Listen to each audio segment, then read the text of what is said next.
start of year 3 at Miami. Basically the same staff as last year on offense. So just like having that continuity, how helpful is that? I mean, it's extremely helpful. I mean, going through the off season and watching cut-ups and getting on the same page is a lot easier and a lot quicker. We already know basically what we're doing. Everybody understands the process around here, and so now it's all about really, some off-the-wall case studies and some stuff we want to add to it. But overall offense, I mean, we do what we do, right? And so with everybody coming back, it's just the learning curve obviously keeps going. Shannon, with Carson, I know obviously it's limited and cracked around, but just what stood out to you about his first week and since he's gotten here, trying to build a rapport with guys even when he's not able to maybe do everything that he would obviously want to be doing? Yeah, I mean, obviously it's a unique situation, surely, but I mean, his football IQ is really high. You can tell just in meetings and talking football with him. And I think it's important for him to just get injected with the team. Just be around those guys and build rapport. I mean, the way football is now, it's different every year, right? So the team building part of it's huge. So we got to just accelerate that as much as possible. Shannon, is it fair to say last year you had a pretty veteran team? This year, young talent maybe ready to emerge? Is this that year where a bunch of new names? Yeah, I mean, at certain positions, surely. I mean, I do think that the strength of our offense is up front, and that's honestly, that was the truth last year too. So we have a lot of guys that played a lot of football up front. We have some guys that haven't played as much football on the peripheral, on the skill position. So yeah, true there. But I do think up front we have a lot of snaps. Speaking of young guys on the outside JoJo trader, had a kind of breakout game in the bowl game. What have you seen from him so far this spring? A lot of the same, and really throughout the course of last year, you could tell. He showed glimpses of being a player that could be really elite right now. But consistency is one thing that we all have to work on, and he's really, really steady in what he does because he's been here for a while. And for a while, I say for a year, right? And so he knows what to do. He's very capable, and so he just needs to keep banking reps, really. And I want to ask you about Malachi Tony. You're known for having a lot of productive slots, Tank Dell, what have been your early impressions of him? I mean, he should be in high school still, so that's kind of shocking. But physically, he's way more accelerated than most kids that are at his age. Mentally, I would say so too. I mean, his mental toughness and the way he competes is a little bit different than a brand new guy, and so he's picked up on things really fast. I mean, his football IQ is high. He's really a low rep guy. Like, he does something or sees something on tape, and he has the ability to mimic it and do it. So, excited about his future, really. Shannon, do you find yourself coaching the receivers any differently? As you mentioned, veteran guys the year before, younger guys now. Are you coaching or teaching differently or at all? I mean, I don't know about differently, but you do take into account that, they haven't played a lot of football. And so, you start back over basically every year. And when you have guys that have played a lot of snaps, it's easier. I would say easier. I mean, it's I don't know if anything's easier. It is a little bit different though, because they're going to go through some trial and errors that all those other guys went through, right, to get to where they need to get. That's why banking reps is so important. Just keep repping. That's no different than today. I mean, at times it looked pretty decent today, and at times it looked really bad, and so you learn from both of those reps at every position. And so, but they'll keep growing. I mean, we also have the luxury of some of those guys learned a lot from the guys that played a lot of snaps last year, and so we'll see if they take advantage of that, that learning curve. But we do have a lot of young kids that are really talented. What's the next step for him? Just keep doing what he's doing, and opportunities in the game. Really, just keep doing what you're doing.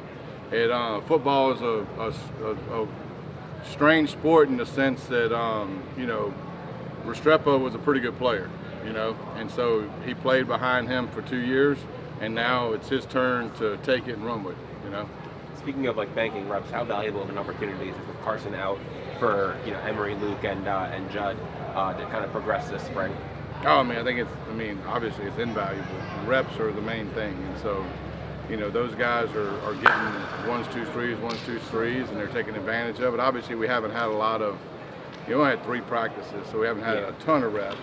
But it is, it's crucial to their development for sure. And with Luke, I mean, you guys identified him pretty early, and Yeah. he committed in like August 2023 before he started his junior year. So, what did you see in him when you were recruiting him, and how did you like his progression through high school? Well, I mean, accuracy first of all. I mean, he was extremely accurate throwing the football. It looked easy for him, and he was a winner. I mean, he hadn't lost a football game in 2 years, and so those 2 things are high on the list evaluating quarterbacks. And then when you dig into the mental part of it and get in depth with his knowledge of football and the way he views the game, his attitude and the way he goes about leadership, he's very calm.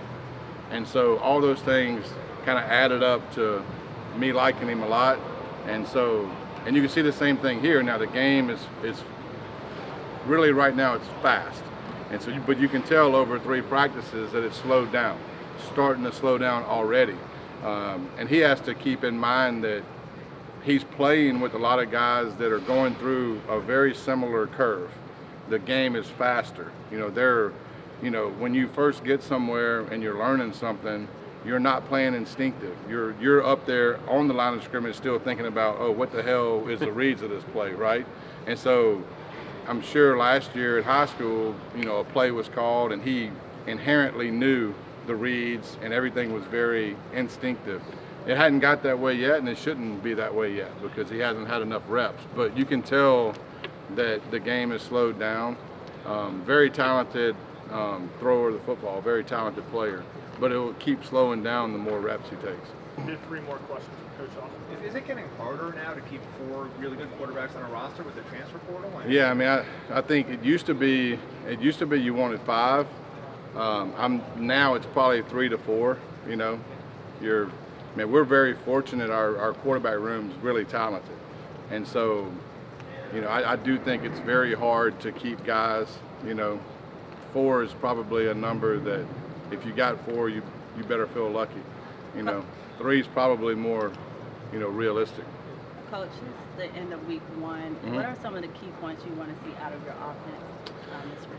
I mean, there really isn't any. I mean, right now we're trying to get everything installed, and we're trying to get young guys on the same page with, hey, these are the formation adjustments, these are the motions, these are the plays.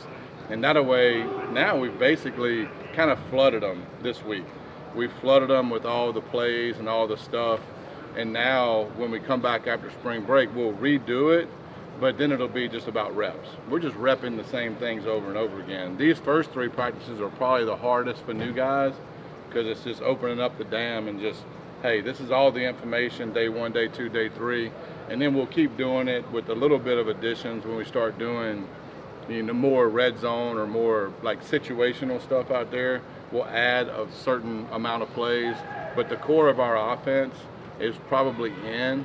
And so right now it's more of, hey, getting those guys to calm down a little bit, take a breath, and really watch the film and come back after spring break. Spring break, we've all been on spring break. So, we're probably not starting over from day 1, but like starting over from day half of 1 probably. Shannon, just curious your thoughts on the running back room and just what you have depth-wise there? That's probably one of the deepest rooms we have. I mean, all of them have a little bit different skill sets, I would say. But for the stuff we ask them to do, they're all built really well. Some of them are a little bit bigger than other ones, but they all have, the ability to make plays. And more importantly, it's a fun room to be around. Like, they all support each other, which is huge. Now, we talked about that last year a lot. But with rooms that are really talented, it's important for those guys to have a rapport and be happy when Pringle makes a play, or be happy when Jordan makes a play, be happy when Mark makes a play. And so all those guys are going to have opportunities for sure. And with the tight end room, obviously lost a lot of the production from last year. So what role do you kind of foresee for Elijah Lofton, and what do you want to see this spring out of the freshmen and like Alex Bauman and Jack Nickel? Yeah, I mean, Lofton obviously played a significant amount last year, made plays in games. His role will continue increasing, probably more so of, the role Elijah played, more snaps in the game. But we did add some guys that are really talented, and so they just got to keep repping and keep learning. But, that room, a lot like the running back room, will be, a room that people play. We're not going to sit there and just play one guy. You see last year, I mean, we rolled a lot of guys in there, and so it probably at times, Elijah probably could have had 65 catches if we didn't, but it got spread around a little bit. And I like that. I like spreading the ball around and getting guys touches. It also helps keeping kids, right? And so a lot of that matters. Did you have to fight Jason Taylor for who gets to coach Brock's shot? I would not fight Jason Taylor.